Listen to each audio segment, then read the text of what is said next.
জামাইয়ের মাথা খাওয়া বন্ধ করেন, এমন লাল লাল কইরা খাসির মাথা ঝাল কইরা রান্না কইরা কচকচায় খান। এমন একটা রেসিপি দেখাই দিতেছি, খালি রান্না করবেন আর খাইবেন। আমি তো যখন নরম একটা মাংসর সাইড দিয়ে মাংস ছিঁড়া ঝাল ঝাল ঝোলের সাথে মাখায় একটা নলা নিছি, আহ কি যে মজা!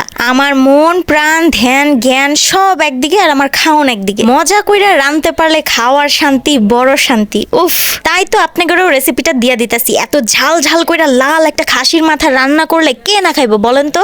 দেখবেন না আপনারা?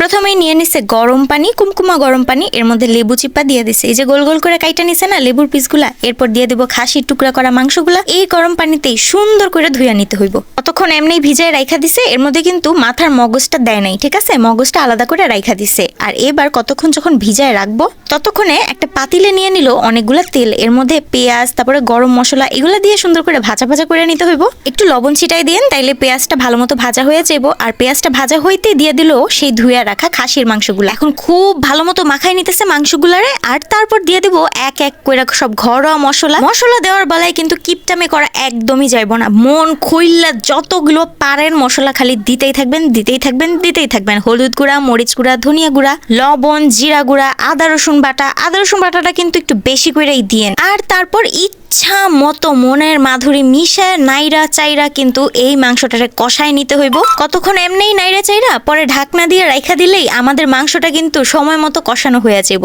এতক্ষণে দেখছেন কতখানি পানিও ছাইরা দিছে। আর তারপর কতক্ষণ একটু মিশাই টিশায়, মনে আছে আম্মু যে খাসির মগজটা উঠায় রাখছিল, ওই মগজটা এই পর্যায়ে এখানে দিয়ে দিতে হইব। মগজটা তো আর ফালামো না, মজা করে খাইতে হইব না তরকারির সাথে মিশায়। এবার মগজটাও একটা জায়গায় দিয়ে একটু নাড়াচাড়া দিয়ে আর ঢাকনা দিয়ে রাইখা দিছে। খুব সুন্দর করে মাংসটা রান্না হইতে থাকবো। আর এই পর্যায়ে কিন্তু খুব ভালো মতোই সেদ্ধ হয়েছে। এবার ঝোল দিয়ে দিতে হবে পরিমাণ মতো। খাসির মাংস বা অন্য যে কোনো মাংসই দেখাইতে গেলে না এইটাই আইলসামি লাগে, এত জাল দেওয়ার সিন থাকে। কুকারেও খুব মজা করেই রান্না করা যাইতো, কিন্তু এইভাবে পাতিলে জাল করে করে রান্না করলে কি সুন্দর একটা গ্রেভি গ্রেভি যে হয় মাংসের তরকারিটা। এই যে দেখেন তরকারির কি কালার, মাশাআল্লাহ। এই পর্যায়ে আম্মু একটু গরম মশলা পাউডার ছিটাই দিল। আর এবার কতক্ষণ জাল করে নিলে আমাদের মাংসটা কিন্তু রেডি। খাসির মাথার মাংস আমার মতো কে কে অনেক বেশি পছন্দ করেন কমেন্টে কিন্তু জানাইবেন, ঠিক আছে? আমার খুবই পছন্দ। আমি এই রান্নাটা দেখতে দেখতে আমার এখনই জিভে জল আইসা পড়তেছে, মন চাইতেছে এখনই আবার যায় খাইতে বসি। কি আর করতাম বলেন তো? এই তরকারিটা রুটি দিয়ে, পরোটা দিয়ে অথবা ভাত দিয়ে যে কি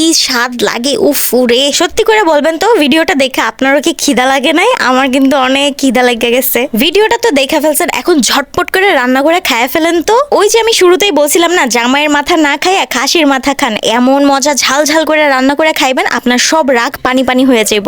আমি তো খাইতে যাইয়া রাগ কেন, পড়া লেখা সবই ভুলে গেছি। আমার যে পরীক্ষা কে বলবো বলেন তো? কি আর করতাম, এত মজার একটা খাবার রাইখা কি কেউ পড়তে বসতে পারে? আচ্ছা এখন খাওয়া দাওয়া তো শেষ, এখন আমি চললাম।